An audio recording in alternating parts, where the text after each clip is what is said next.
interested in developing your career so that you feel successful and are aligned every step of the way on your career path? Are you a young person just starting out and ready to just conquer the world? Well, the number one career tip you will hear is get a mentor that will help you be successful. And the question is, how do you get a mentor? If you've been feeling baffled by this too, you're in the right place. Today in this video, I'm going to discuss exactly how to get a mentor and also what is a mentor and what can they do for you. So stay tuned. Hi, Micah Henning with Shine Bright Career Coaching. I'm here today to share with you insights and tips and all things career development related based on our 10 years of career coaching experience. Thank you so much for joining. And today I'm going to be talking about how to find a mentor in 2023. So again, this is a hot topic. People say that if you want to be successful in your career, you need to have a mentor. So what exactly is a mentor? Mentors are a way to build your career and develop your skill set and also have self-awareness as you move forward on your career path. But what does that really mean? So having a mentor means that there is someone that you can regularly check in with who has an expertise and experience in the industry or type of organization that you are working for or in.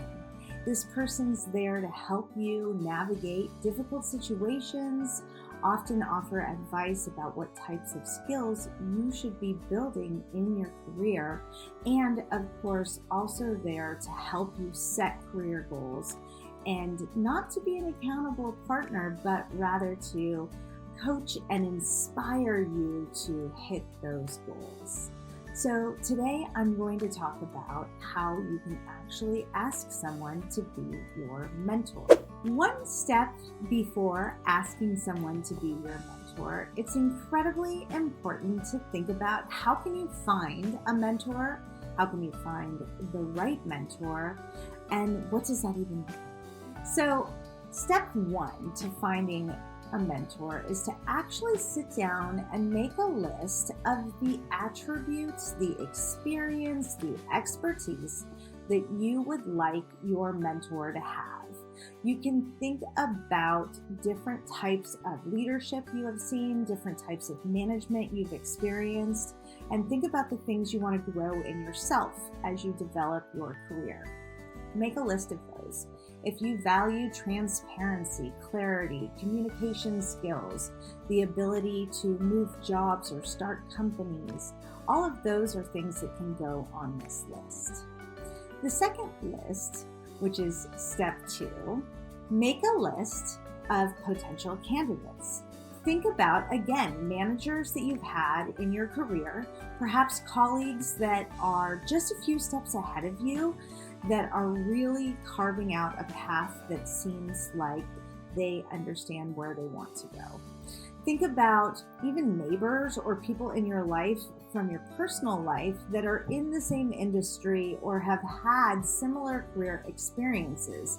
But again, think of folks who are just a couple steps ahead of you, because you want to make sure that you are able to learn from someone, and you want to also understand how their experience can help you to understand and navigate your career trajectory. If you choose someone who, let's say, is the CEO of your company, that person is so far ahead of where you are in your career that the mentorship isn't aligned.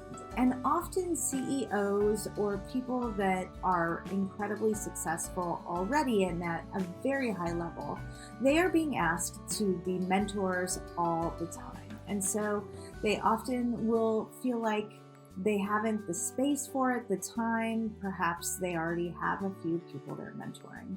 So it's best to think about someone you could be connected to for the long run. And again, make a list of the people in your life, friends, neighbors, recent colleagues, managers, supervisors, people that you have worked with or been around that are like-minded, that have a direction in their career that have similar experience to where you are, but more importantly, experience ahead of where you are going. And think about the type of person that would be open to mentoring. So we all have people in our life who are really people-centered. They like to talk, they like to grab coffee, they're personable, they like to ask questions or learn from you, and when you speak with them, you feel like you have a partner in the conversation. That would be a great person to put down on this list. Okay, so step 3 is to now compare these lists. Who has the attributes that you have described on that first step 1 list? Which of your potential candidates look like they have the strengths, the expertise, the personality that you've described on that list? And pull out a couple of the top contenders. You may have one person that just pops out. You may have 5. Put them in a list of order so that you can start wooing them and asking if they would actually be your mentor. So how do you do this? This is step 3. Remember, when you're asking someone to be your mentor, you're asking them to take time out of their busy life. You're asking them to share their expertise, and you're asking them to be a part of your life and a pretty important part of your professional growth and development.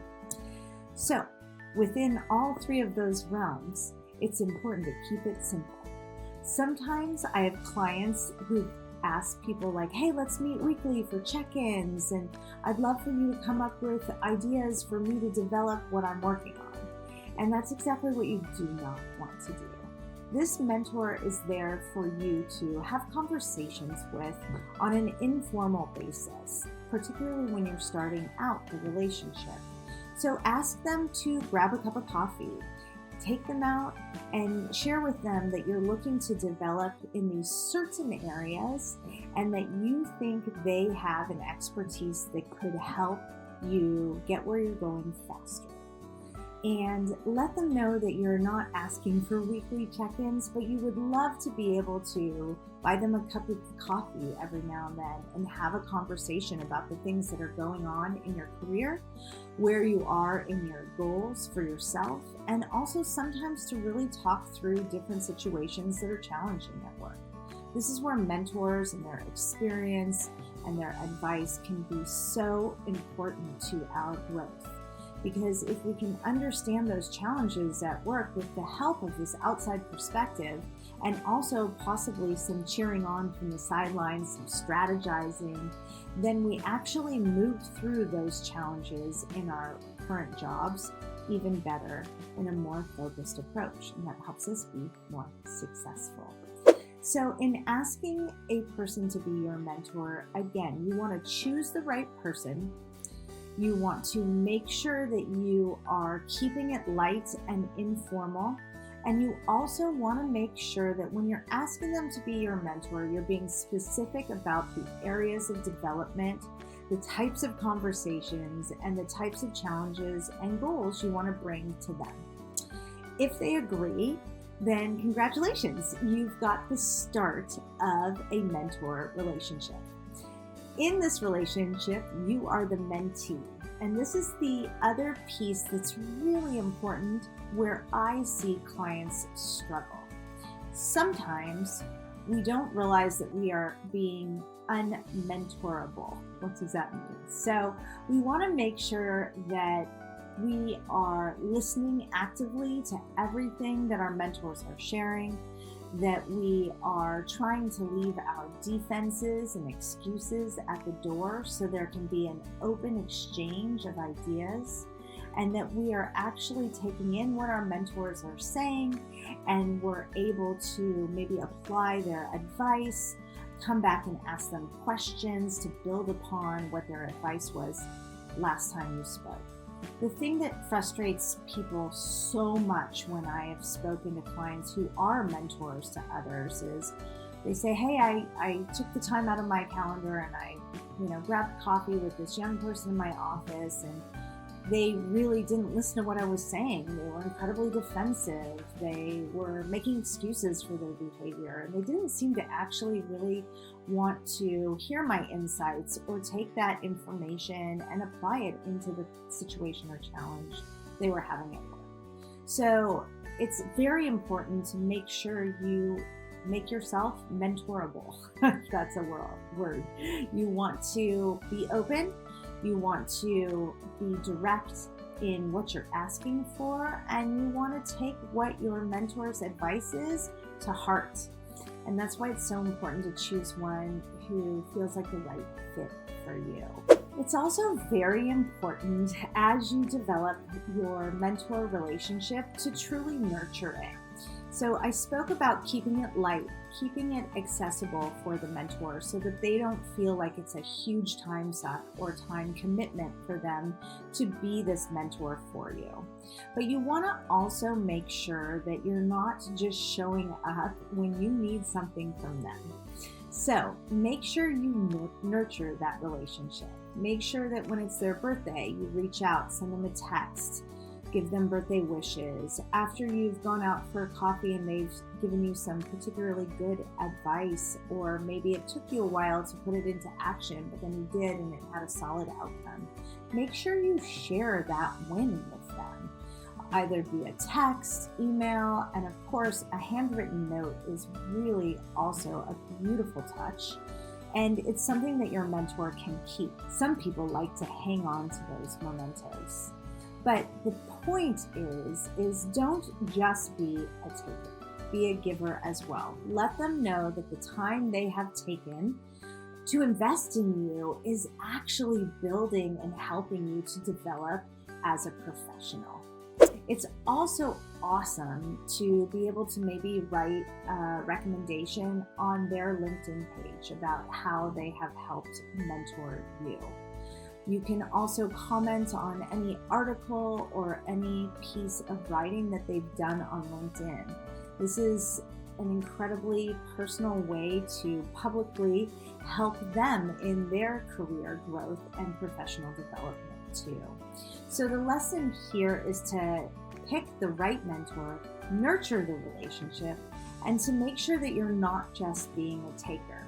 Make sure that you are also giving back to them in the way of sharing your wins, sharing how their influence has helped you, and sometimes grab them lunch, right?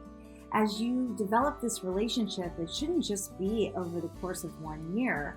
If you find the right fit mentor, this can be a relationship you carry on through the years. And I've seen that be so beneficial to my clients. And I've also experienced that in my life during the building of our coaching practice, Shine Bright Career Coaching. We had many mentors along the way who shared their precious time with us, gave us tons of different insight, tons of different things to think about, opportunities for growth, and also inspiration for the hard path we were on. Being an entrepreneur is obviously not easy, and also developing your career is not easy. So having the support, having the advice, having the insight of an expert in your field is something that is absolutely incredible to experience, imperative to your success, and something that will help you in so many ways as you begin your career journey and building that professional maturity along the way. I hope this video inspires you to go out and spend some focused time finding the right mentor. If you like these types of videos and tips and advice, please subscribe to our Shine Bright channel. And thanks so much. Share any comments or questions on the page. Take care.